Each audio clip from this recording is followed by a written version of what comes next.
రోజుటి మన వీడియో అయితే ఇది మా అమ్మమ్మ గారి ఇంటి వైద్యము. దీని లేహ్యం అండి. ఈ లేహ్యం అయితే చాలా అంటే చాలా మంచిది. కడుపు ఉబ్బరము, అలాగే కడుపులో గ్యాస్ వల్ల వచ్చేటువంటి నొప్పికి, త్రేన్పులకి, గొంతు నొప్పి, దగ్గు, అలాగే గొంతులో ఉండేటువంటి నుస ఉంటుంది కదా, కిచకిచ్ అంటారు కదా, అలాంటిది. అండ్ తిన్న ఆహారము జీర్ణం అవ్వడానికి, ఫ్రీగా మోషన్ అవ్వడానికి, కాన్స్టిపేషన్ ప్రాబ్లం ఉన్నా సరే పోవడానికి ఎన్నో విధాల ఈ లేహ్యం అయితే సూపర్గా యూజ్ అవుతుంది. సో ఎన్నో మంచి ఉపయోగాలు ఉండేటువంటి ఈ లేహ్యము ప్రిపరేషన్ ఏంటో చూసేద్దామా? ఇంకెందుకు ఆలస్యం, మనమైతే వీడియోలోకి వెళ్ళిపోదాం. ఈ లేహ్యం ప్రిపరేషన్ కోసం మనకు కావాల్సినటువంటి పదార్థాలు, ఇదైతే బెల్లం అండి. ఈ బెల్లం అయితే 1/2 kg. అలాగే అల్లము, పచ్చి అల్లం అండి ఇది. ఈ అల్లం 1/2 kg. అలాగే మెంతులు 1 టేబుల్ స్పూన్, దాల్చిన చెక్క 1 టేబుల్ స్పూన్, సోంపు 1 టేబుల్ స్పూన్, యాలకులు పొడి అయినా తీసుకోండి, యాలకులైనా తీసుకోండి 1 టేబుల్ స్పూన్, అలాగే జీలకర్ర 1 టేబుల్ స్పూన్, మిరియాలు 1 టేబుల్ స్పూన్, అండ్ అలాగే 1 టేబుల్ స్పూన్ ధనియాలు. ఖచ్చితంగా ధనియాలు అయితే స్కిప్ చేయొద్దు. అలాగే కరక్కాయ అన్నమాట. ఈ కరక్కాయని దంచి లోపల గింజ తీసేసి ధనియాల్ని, కరక్కాయని కూడా యాడ్ చేసేసుకోవాలి. మనము పొడిలాగా చేసేసుకోవాలన్నమాట. అల్లాన్ని అయితే చక్కగా కడిగి శుభ్రం చేసి పీల్ అవుట్ చేసి ఇలాగా మిక్సీ జార్లో వేసేసుకొని మెత్తగా పేస్ట్ అయితే చేసేసుకోవాలి. అండ్ బెల్లాన్ని కూడా చక్కగా చాలా అంటే చాలా మెత్తగా మనము దంచేసుకోవాలి.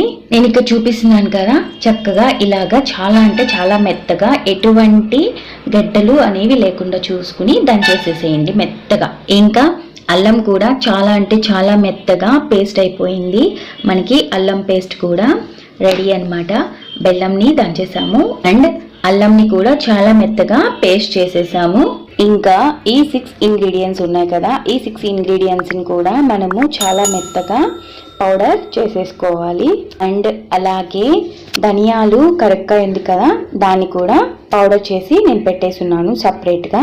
సో మన లేహ్యం ప్రిపరేషన్ అయితే స్టార్ట్ అయిపోయిందండి. దానికి కావాల్సినటువంటి అన్ని ఇంగ్రీడియంట్స్ని మనము చక్కగా కావాల్సినట్లు తయారు చేసి పెట్టేసుకున్నాం కదా. ఇప్పుడైతే బాండిల్ పెట్టి అదైతే నెయ్యిని యాడ్ చేసుకున్నాను. అలాగే బెల్లము, మనము బాగా మెత్తగా దంచిపెట్టినటువంటి బెల్లాన్ని కూడా యాడ్ చేస్తున్నాను. ఇప్పుడైతే చక్కగా మనము ఈ బెల్లాన్ని లో ఫ్లేమ్లో పెట్టి పాకం వచ్చేలాగా కరగబెట్టాలండి.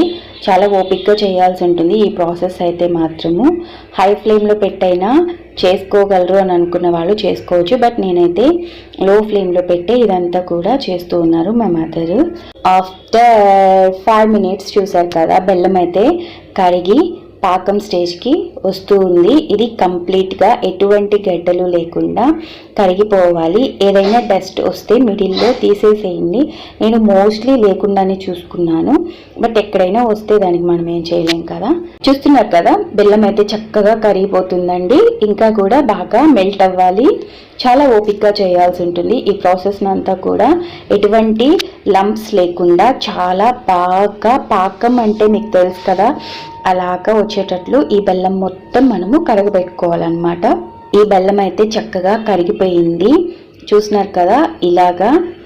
ఇప్పుడు అల్లంని యాడ్ చేసేస్తున్నాను. పేస్ట్ చేసి పెట్టినటువంటి 1/4 kg అల్లంని యాడ్ చేస్తున్నాను, పచ్చి అల్లంని.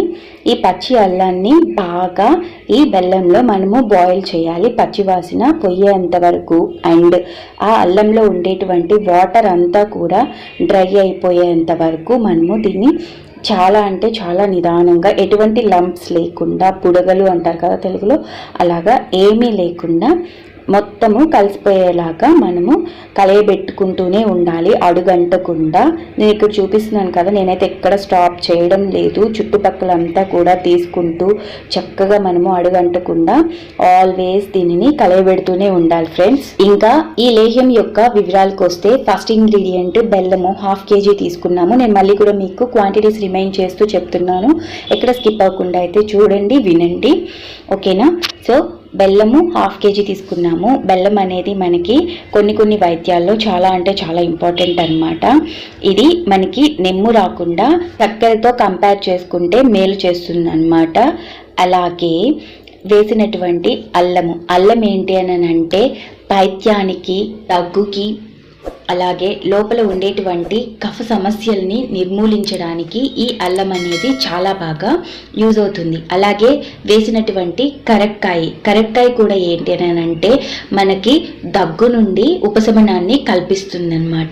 దగ్గుకి నేను ఎప్పుడు యూజ్ చేస్తూనే ఉంటాను. అది పొడి దగ్గు కానివ్వండి, వాట్ ఎవర్, జలుబు పైన వచ్చేటువంటి దగ్గు కానివ్వండి, ఎటువంటి దగ్గునైనా సరే కరక్కాయ చాలా బాగా నిర్మూలిస్తుందండి. నేను ఆల్రెడీ వీడియో కూడా చేస్తున్నాను కరక్కాయ మీద. మీకు అవి ఐ కార్డ్స్లో ఎన్ కార్డ్స్లో ఇస్తాను, ఒకసారి అయితే చెక్ చేయండి. అలాగే జీలకర్ర, సోంపు జీర్ణానికి చాలా బాగా ఉపయోగపడుతుంది. మనం తిన్న ఆహారము కంప్లీట్గా డైజెస్ట్ అవ్వడానికి జీలకర్ర, సోంపు యూజ్ అవుతుంది. యాలకులు జీర్ణానికి యూజ్ అవుతుంది. అలాగే మంచి సువాసన ఇస్తుంది. మన డైజెస్టివ్ సిస్టమ్ చాలా ఆరోగ్యంగా ఉండడానికి హెల్ప్ అవుతుంది. ఇంకా ధనియాలు, మెంతులు వీటిలో వేసినటువంటి అల్లము, బెల్లము, కరక్కాయ కొంచెమంతా వేడనమాట. సో ఆ వేడిని తగ్గించడం కోసం ధనియాలు, మెంతులు అనేవి హెల్ప్ అవుతాయి.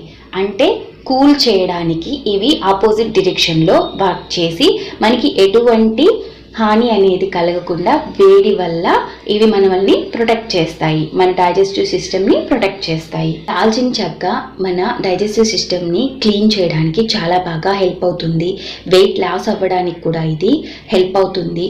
మన బెల్లి అనేది కాస్తైనా తగ్గడానికి ఇది హెల్ప్ అవుతుంది. లోపల ఉండేటువంటి గ్యాస్ని మొత్తం కూడా మనం ఇప్పుడు తినేటువంటి లేహ్యం ద్వారా గ్యాస్ వల్ల వచ్చేటువంటి నొప్పులు, గొంతు నొప్పి, గొంతులో కిచకిచ, దగ్గు, కడుపు ఉబ్బినట్టుగా ఉన్నప్పుడు కూడా ఇది తిన్నారు అంటే మీకు వెంటనే రిలీఫ్నెస్ ఇస్తుంది. మాటల్లోనే ఇదైతే బాగా దగ్గర పడిపోయింది.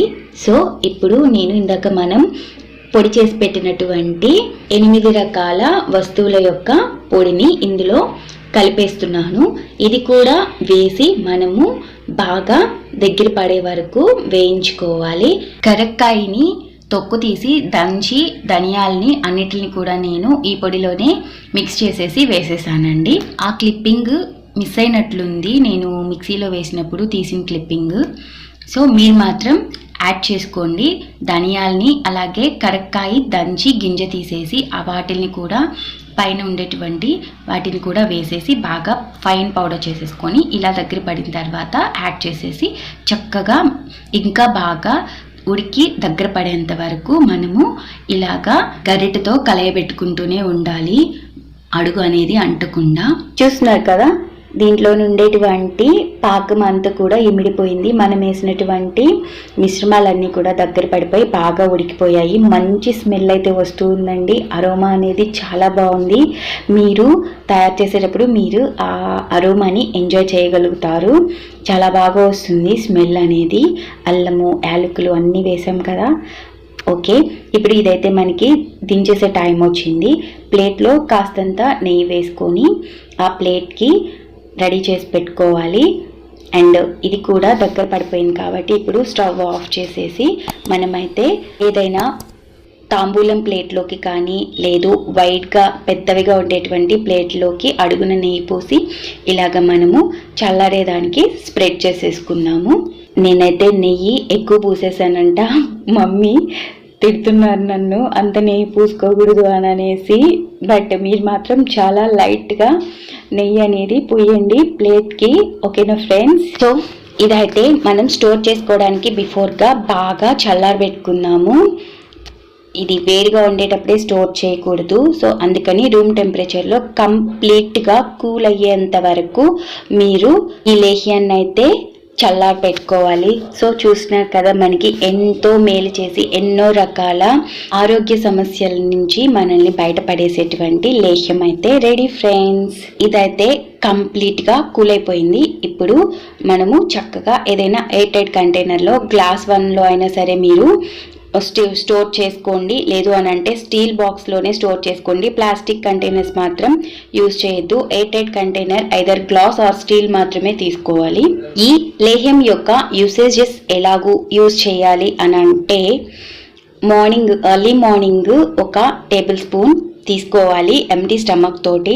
అలాగే మలబద్ధకం ప్రాబ్లం ఉంటుంది కదా, కాన్స్టిపేషన్ ప్రాబ్లం ఉండేవాళ్ళు నైట్ టైం కూడా 1 టేబుల్ స్పూన్ ఆఫ్టర్ ఫుడ్ తీసుకోవాలన్నమాట. లేదు మీకు కాన్స్టిపేషన్ ప్రాబ్లం లేదు అని అనుకుంటే just early morning 1 table spoon empty stomach తోటి ఖాళీ కడుపుతోటి తింటే సరిపోతుంది.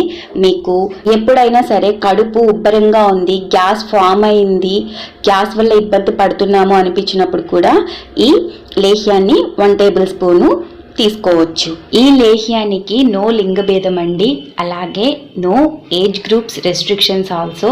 మనం చిన్నపిల్లలకు పెట్టొచ్చు, పెద్దవాళ్ళము తినొచ్చు. ఇలాగా మీరు 1 నెల రోజులు ట్రై చేసి చూడండి. నేను చెప్పినటువంటి అన్ని ఆరోగ్య సమస్యలకి మీరైతే చెక్ పెట్టేసేయచ్చు. ఇది టేస్ట్ కూడా బాగుంటుందండి, చిన్నపిల్లలు కూడా ఇష్టపడి తింటారు. ఈ టేస్ట్ అయితే స్వీట్గా హాట్గా ఉంటుంది. సో ఫ్రెండ్స్, మీరు కూడా ఈ లేహ్యాన్ని ఖచ్చితంగా ట్రై చేసి మంచిగా బెనిఫిట్స్ని అయితే పొందండి. మీ కామాక్షి.